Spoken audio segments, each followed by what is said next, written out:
Hey there, guys. So I received a question about RPE, rate of perceived exertion. I'm not a big fan of it. I really don't like it. And the main reason is it's perceived. And for a lot of people, pushing to an 8 out of 10, they cut it short. General population is quite mentally soft. So in that regards, what's perceived as difficult to one may not be as hard to another. Um, so that's where I prefer, linear progression or just setting, set weights that I want my clients to achieve and push for.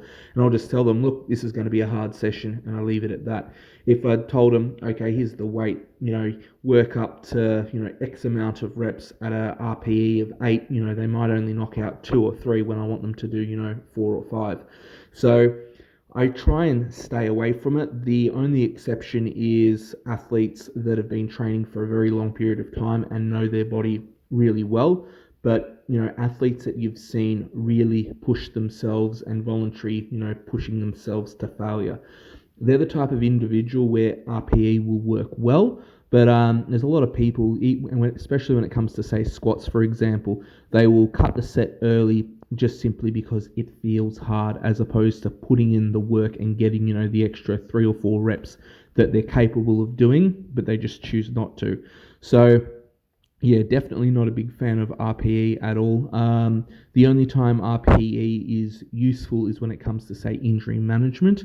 You only want to sort of work up to maybe a 3 or 4 out of 10 in terms of discomfort. But then again, if it's a novice athlete, you're not going to get them to do that. You're just either going to say, I try not to say rest, but, just go very, very light, or I'll prescribe, X amount of weight, and I just want you to hit X amount of sets. And that's just for active recovery. Now, again, there's always exceptions to the rules. Sometimes you will get an individual that's new to the game and they can push to failure and they're happy to do so. But, that's not the general rule out there.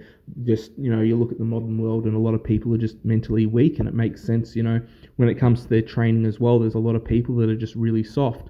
So I just try and stay away from RPE. I'm just not a big fan of it. As I said, linear progression for me, or just setting a set training program, is something that I've found to be, far more successful. And you also have days, where everything just feels heavy and hard. So you don't want to ruin those sessions just because you mentally don't feel like it. That's my take on it. Comment below if you want more. Otherwise, have a great day wherever you are.